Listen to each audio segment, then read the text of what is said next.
Oi, pessoal, tudo bem? Sou Ricardo Nazareno e na aula de hoje nós vamos dar continuidade sobre como funciona o sistema puxado e, mais especificamente, nós vamos falar sobre a origem dos supermercados, ou seja, dos estoques tipo um supermercado. Lembrando, né, que na aula anterior nós falamos sobre os 5 princípios do sistema Lean, do pensamento enxuto, e chegamos, né, na questão do implementar a lógica da puxada sempre que não for possível implementar o fluxo contínuo.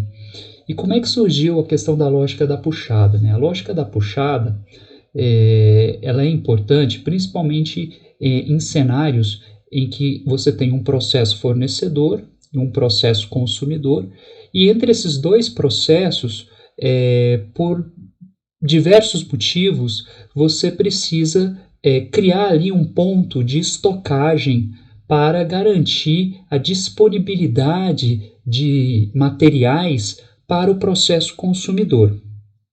E esse conceito do sistema puxado, ele surgiu numa visita em que o diretor da Toyota, o Taishi Ono, em 1953, ele foi aos Estados Unidos visitar a fábrica da Ford para fazer um benchmark.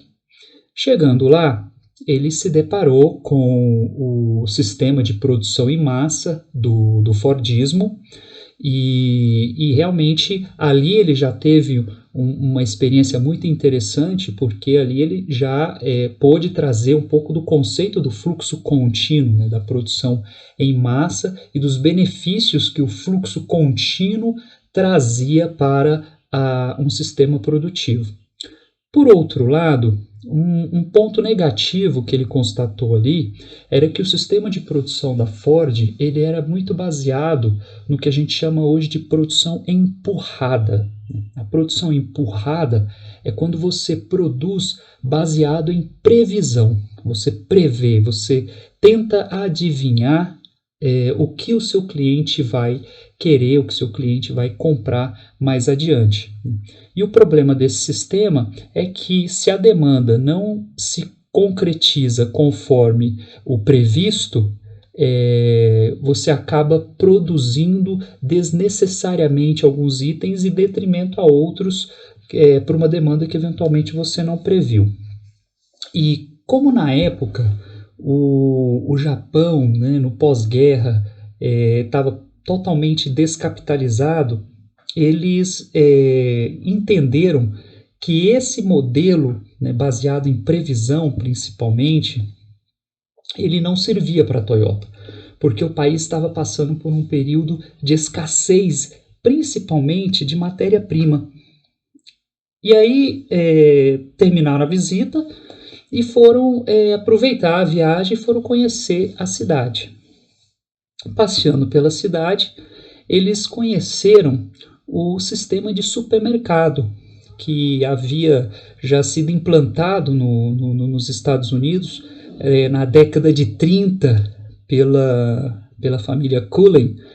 O primeiro supermercado foi o King Cullen, e aí eles ficaram assim extremamente maravilhados com a lógica do sistema de autoatendimento, né?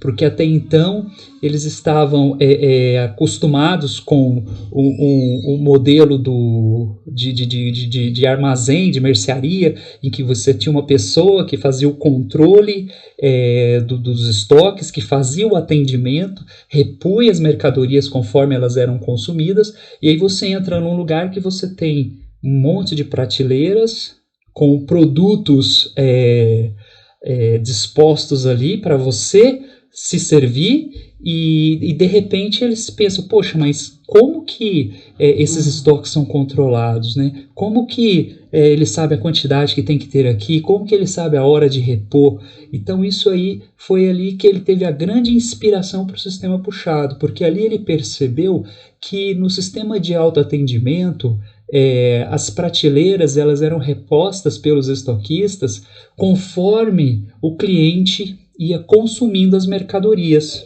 Então ali surgiu o conceito do sistema puxado. Conforme o cliente puxa o produto, o estoquista vai lá do almoxarifado e repõe a prateleira do supermercado, né?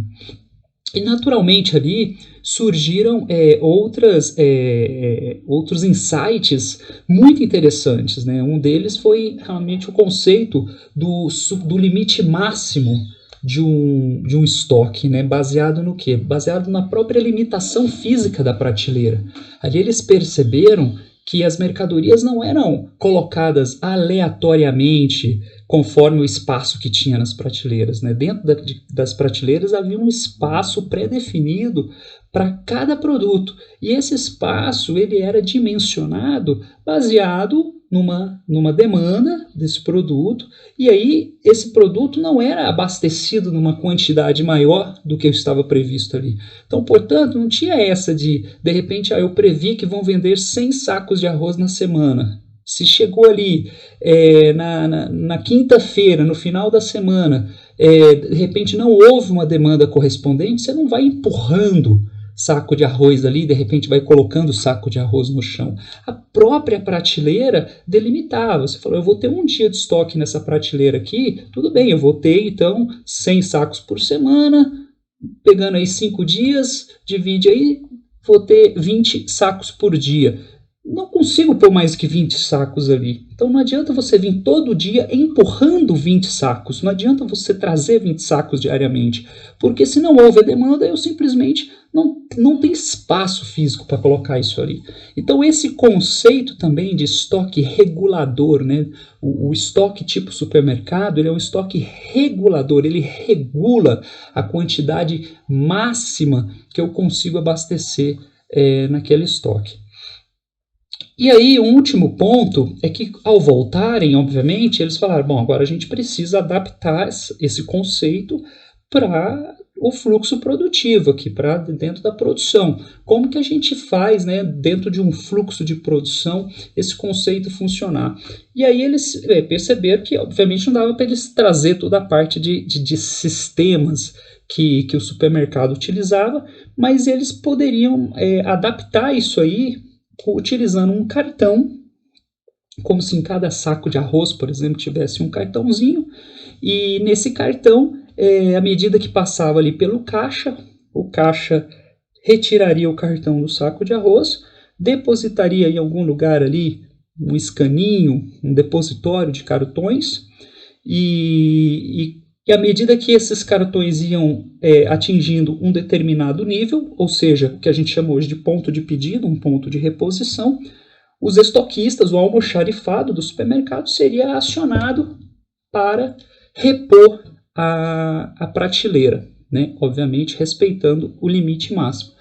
Então essa analogia fez com que eles viabilizassem de uma forma de baixo custo, né, fisicamente falando, a reposição dos estoques na indústria. E aí surgiu então o sistema de cartões, ou seja, o sistema Kanban. Kanban é nada mais nada menos do que cartão em japonês. Então o sistema de cartão foi uma forma que eles encontraram para operacionalizar, né, dentro do ambiente fabril, a produção puxada, né? Então é por isso que surgiu então o sistema Kanban. E aí, se vocês olharem, inclusive aqui, ó, nessa figura, né, vocês vão ver que esse ícone, que é um ícone que é utilizado na metodologia do mapeamento do fluxo de valor, do aprendendo a enxergar, você vê que parece uma letra E, né, com um pezinho a mais, mas na verdade ele representa um estoque tipo supermercado, em que esses espacinhos aqui, ó, são as prateleiras do supermercado. Então, até no mapeamento do fluxo de valor, a gente usa esse símbolo para dizer que ali não é um estoque comum, né, que é, na verdade, um estoque tipo supermercado, né? Lembrando, então, que todo supermercado é um estoque.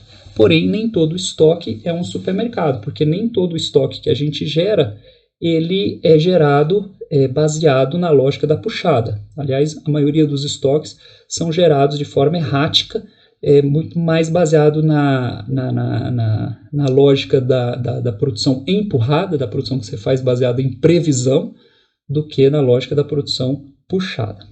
Legal, pessoal? Então, na aula de hoje, fica aí essa história bacana para a gente entender realmente a origem do estoque tipo supermercado. E na próxima aula, nós vamos falar das motivações, quais os motivos para você criar um estoque tipo supermercado dentro do seu fluxo de valor, porque isso vai ser muito importante no momento em que a gente for fazer o projeto do fluxo de valor, né? Do momento em que a gente for definir onde que estrategicamente, de forma inteligente, é melhor eu criar um supermercado, ou seja, onde eu não consigo criar fluxo contínuo, tá bom? Um grande abraço e até a próxima aula. Tchau, tchau.